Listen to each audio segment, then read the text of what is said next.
Kaiju number 8 season 2 अब fire mode में है। कैप्टन जुगो रिनो की डेडली टेस्ट शुरू कर दी। वेपन नंबर 6, जबकि वाइस कैप्टन होशिना सिखाता है काफ्का हिबिनो को रियल फाइटिंग स्किल्स। अब शुरू हो चुकी है जंग की तैयारी। So welcome to Kaiju number 8 season 2। इहारू स्कूल में हमेशा फर्स्ट और रोज की ट्रेनिंग से उसकी बॉडी और स्ट्रांग हो रही थी। वो मीना आशिरो, गेन नारुमी, इसाओ शिनोमिया, उसे उम्मीद थी कि वो एक दिन इनके जैसे ज़रूर बनेगा। लेकिन एक बड़ी जिम्मेदारी तो रीनो को दिया गया था जो उसे परेशान कर रही थी। प्रेजेंट पर कई सारे काइजूस न्यूट्रलाइजेशन जोन में डिफेंस कमांडर जुगो के आदेश के मुताबिक सोल्जर्स ने उन्हें घेर लिया है। ये सब इसलिए कर रहे हैं ताकि रीनो की कैपेबिलिटी और स्ट्रेंथ जान सके। वेपन नंबर 6 का सूट उसे परफेक्टली फिट हो गए थे। रीनो बताता है कि वो तैयार है। इहारू तो उसके सूट को देखकर इम्प्रेस हो गया था। जुगो को अभी भी यकीन करना मुश्किल था कि वो अपने टेस्ट को एक ही महीने में ख़त्म करके फाइनली न्यूट्रलाइजेशन की आखिरी टेस्ट तक पहुंच चुका है। सो जुगो कहता है कि रीनो को अपने प्लेटून्स के साथ मिलकर एक होंजो को ख़त्म करना है जिसका फॉर्टिट्यूड 6.4 है। अब वो वक्त आ चुका है जिसे सबको पता चल जाएगा कि वो नंबर 6 के सूट पहनने के लिए लायक है या नहीं। रॉजर। रीनो बहुत ही तेजी से आगे बढ़ रहा था तो इहारू भी हार मानने के लिए तैयार नहीं। कैप्टन जुगो उसे बस 10 मिनट देता है अपने आप को साबित करने के लिए, लेकिन वो अपनी आइस फॉर्मेशन को बैलेंस नहीं कर पा रहा था तो छोटे यूजुस उस पर हमला करने वाले थे, मगर तभी इहारू और प्लाटून सोल्जर्स उसे प्रोटेक्ट कर ली। देन रीनो खुद को शांत करके आइस के साथ जम गया। फिर एक ही शॉट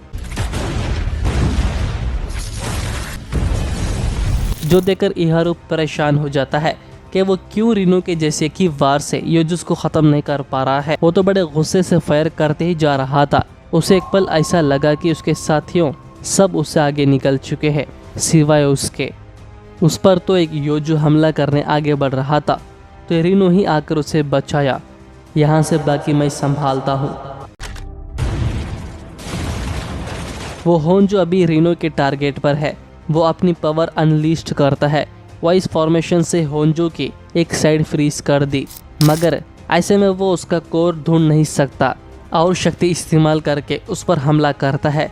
तभी अचानक वो होंजो भी अपना फॉर्म बदल दी। अगर मैं और ताकतवर होता तो काफ्का सर और इहारू को चोट लगने नहीं देता। रीनो अब ब्लडी पावर से आगे बढ़ता है जिसे वो काफ़ी तेज़ हो गया। वो होंजो को डैमेज तो हो रहा है, लेकिन रीनो की ये मूव्स उसकी कैपेबिलिटी से काफ़ी ज़्यादा है। उसका शरीर इसे झेल नहीं पाएगा। रीनो इचिगावा अपने सराउंडिंग के 50 मीटर्स को ऐसे फ्रीज कर दी। इस तरह होने से इहारू और ना ही प्लाटून सोल्जर्स उसकी मदद कर सकते हैं। हालांकि रीनो भी यही चाहता है। वो तो उस होंजे के हील होने से पहले हमला कर रहा है, मगर उसके शरीर के मांसपेशियों में 16 जगह इफेक्ट नजर आ रहा है और 4 बोन्स में मेजर फ्रैक्चर भी हुआ है जिसे वो कमज़ोर होने लगा है और उसका लेफ्ट नी तो टूट चुका है। वो नहीं लड़ पाएगा। कैप्टन जुगो कहता है कि बहुत हुआ, अब वो देख लेगा। देन वो डोबो से कहता है कि रीनो के लिए बैकअप सेंड करे, मगर इहारू तो अपनी पूरी ताकत से उसके पास जाता है और कैप्टन जुगो से कहता है कि वो रीनो को एक और मौका दे, तो वो मान ली। देन इहारू रीनो को अपने कंधों पर उठाकर ऊपर की ओर भागता है क्योंकि वो सब अभी भी रीनो पर यकीन करते हैं कि वो उस होंजो को ख़त्म कर देगा। फिर वो नंबर 6 का सूट हमेशा के लिए उसका हो जाएगा। इहारू कहता है कि उसके इशारे करते ही होंजो पर अटैक कर दे। अब वक्त है इसे ख़त्म करने का। चलो चले।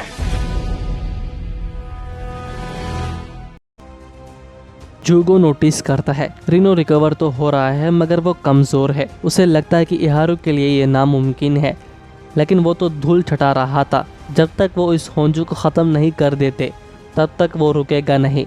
वो फाइनली उसका कोर ओपन कर दिया। खत्म करो।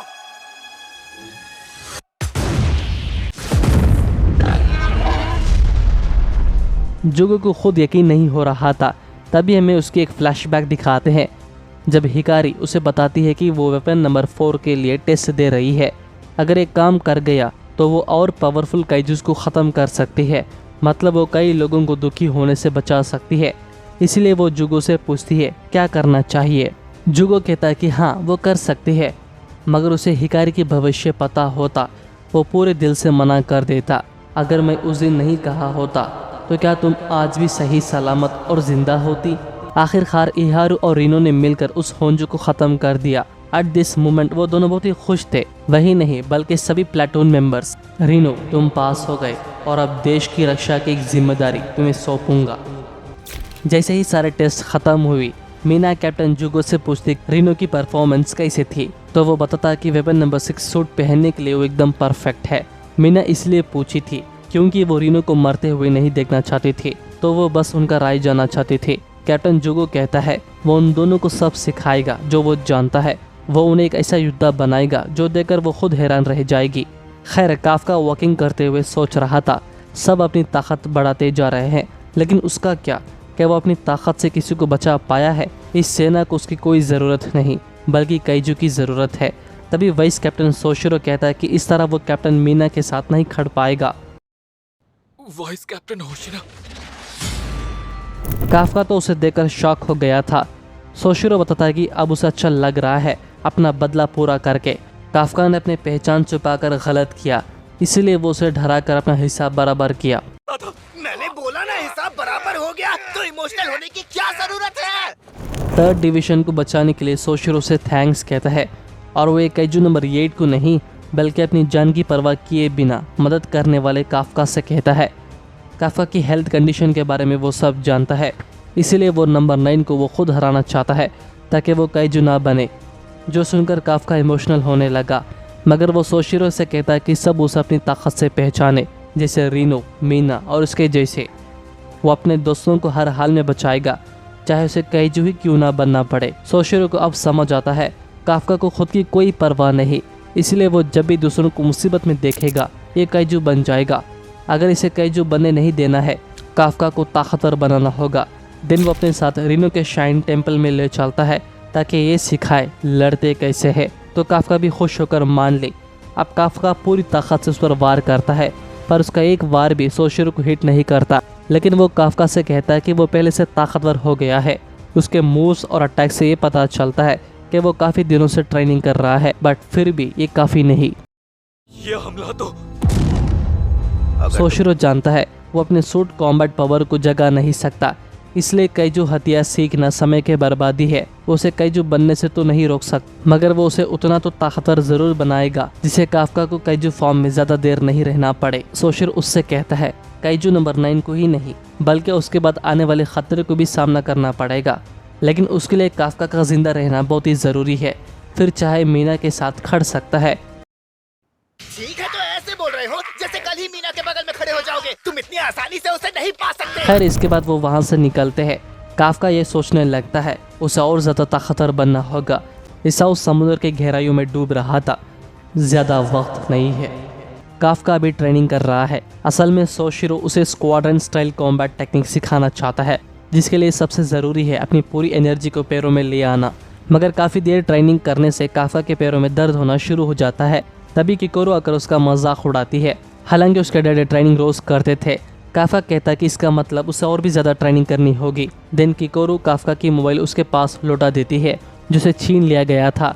फिर उसे अपने दोस्तों से बात करने के लिए कही, तो काफका भी बात करना चाहता था, मगर उसे समझ नहीं आ रहा था कि वो सब उसके बारे में क्या सोच रहे होंगे। जैसे ही वो मोबाइल ऑन करी, उसके लिए 500 मैसेजेस थे, जो देखकर वो शॉक हो जाता है। उसे लगा कि वो सब उसे नफरत कर रहे होंगे। तभी अचानक रीनो से कॉल आता है, बट काफका बाय मिस्टेक उसकी कॉल कट कर दी। अगेन अब इहारू से कॉल आता है। जैसे ही वो अटर्न करी, रीनो उस पर चिल्लाने लगता है कि उसने अपने छोटे भाई की कॉल कट किया और ना ही 2 महीनों तक बात करी। खैर, काफका अब उससे माफ़ी मांगता है। सच ये कि वो डर गया था, क्योंकि अब वो सब उसे 3rd डिवीजन में हिस्सा नहीं रहने देंगे। वो काइजू नंबर 8 है ये जानकर सब डर गए होंगे, लेकिन इसका मतलब ये नहीं कि इहारू से नफरत करे। वो अपनी आंखों से देखा था कि किस तरह वो अपनी जान की परवाह किए बिना 3rd डिवीजन को और आम लोगों को बचाया। अच्छी बात यह है कि 3rd डिवीजन में कोई भी तुम्हें दुश्मन नहीं समझता, सब तुम्हें हीरो मानते हैं। रीनो बताता कि वो और सभी लोग उसका इंतजार करेंगे वापस लौटाने के लिए। उनके बातचीत होने के बाद किकोरू काफका को दोपहर की ट्रेनिंग के लिए बुलाती है, पर वो देखती कि काफका तो बच्चे की तरह रो रहा था।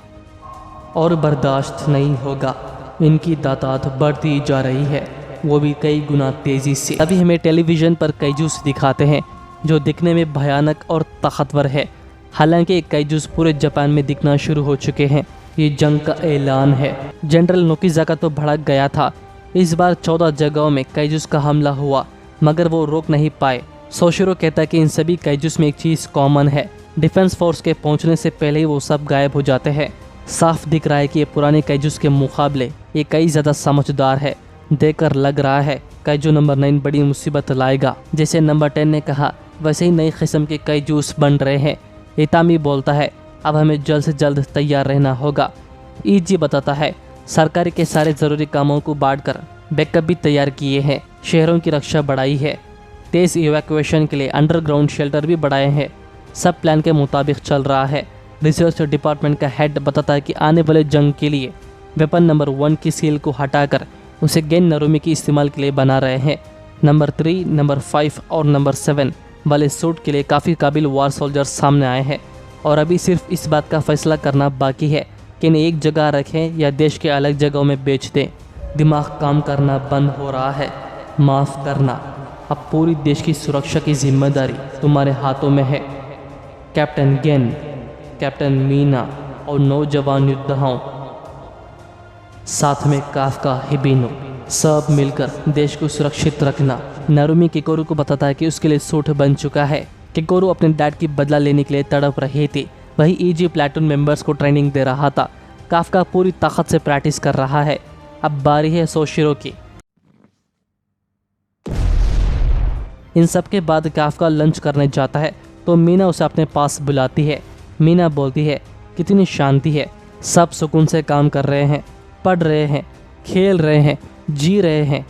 हालांकि वो जानती है ये तूफान की पहले की शांति है, लेकिन जब भी वो यहाँ से शहर देखती है उसे एक पल लगता है सब काइजूस यहाँ से हमेशा के लिए चले गए हैं। मीना और काफका काफ़ी देर तक बात करी। हालांकि वो काफका को उनकी प्रॉमिस भी याद दिलाती है, काइजू को एक साथ ख़त्म करना। हाँ, तुमने सही कहा। देन मीना वहाँ से चली गई।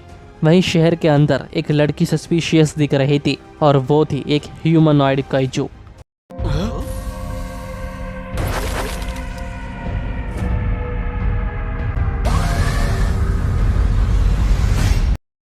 इसी के साथ ही एपिसोड एंड होता है। अगर आपको वीडियो पसंद आई तो लेकिन शेयर कीजिए और अगर आप हमारे चैनल पर नए हो तो हमारे चैनल को सब्सक्राइब करके साथ ही बेल आइकन जरूर ऑन कर दीजिए ताकि आपसे हमारा कोई भी वीडियो मिस ना हो। मिलता हूँ अगले एपिसोड्स में जल्द। शुक्रिया।